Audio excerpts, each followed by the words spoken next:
Pagi Saudara Tuhan, kembali kita dalam renungan pagi. Ini bagian terakhir saya akan menjelaskan tentang perintah dan janji.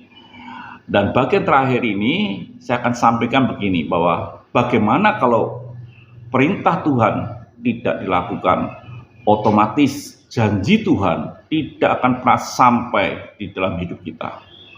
Janji Tuhan tidak pernah hadir dalam hidup kita. Jadi Saudara pengasih Tuhan, marilah kita tetap hidup di dalam perintah Tuhan dan melakukan bukti kita mengasihi Tuhan supaya janji Tuhan sampai dalam hidup kita. Kita akan melihat di bagian akhir ini bahwa seorang hamba Tuhan yang tidak melakukan perintah, otomatis sudah pengasih Tuhan, dia kehilangan janji Tuhan. Yaitu seorang hamba Tuhan atau seorang raja yang bernama Saul, dia kehilangan akan janji Tuhan. Dia ditolak sebagai raja.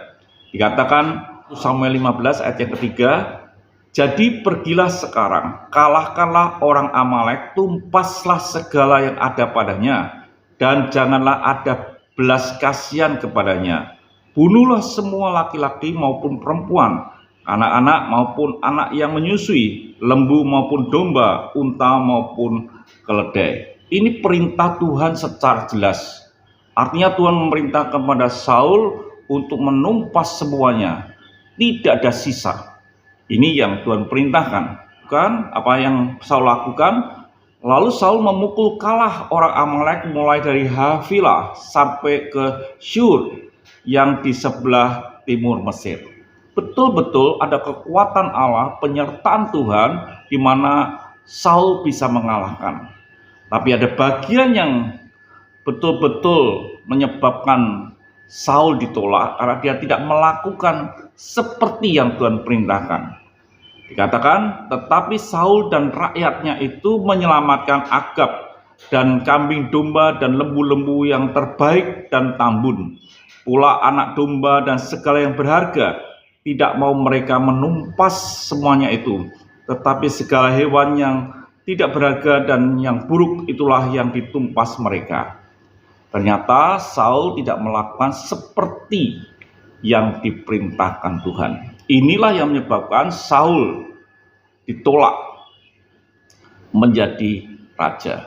Jadi artinya bahwa ketika kita ini hanya melakukan sebagian firman Tuhan, kita ini tidak melakukan, sama saja tidak melakukan. Firman Tuhan itu dilakukan seperti yang dia perintahkan.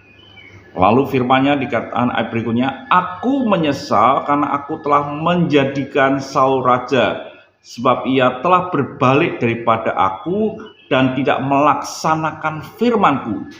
Maka sakit hatilah Samuel dan ia berseru-seru kepada Allah semalam-malaman. Jadi saudara pengasih Tuhan, ini yang terjadi. Ketika kita tidak mentaati, maka yang terjadi adalah penolakan. Tuhan menolak kita. Biarlah hidup kita adalah hidup yang boleh mentaati akan firman Tuhan. Kalau kita melakukan firman Tuhan, maka Tuhan menyertai kita. Kalau kita melakukan firman Tuhan, maka Tuhan menepati janjinya. Kalau kita melakukan firman Tuhan, maka kita akan berdiri tegak dan tak terkalahkan. Tapi sebaliknya, ketika kita melanggar, tidak menaati firman Tuhan, maka kehidupan kita akan menjadi goyah. Biarlah saudara pengasih Tuhan, saudara bisa belajar lagi dalam perintah dan janji, dan biarlah hidup saudara hidup yang sedang mengasihi Tuhan adalah orang yang melakukan firman Tuhan. Tuhan berkati, sampai jumpa besok pagi dengan tema yang lain. Mari kita berdoa. Haleluya Tuhan, terima kasih dan bersyukur kepadamu bila hidup kami adalah hidup yang mentaati firman-Mu. Haleluya. Amin.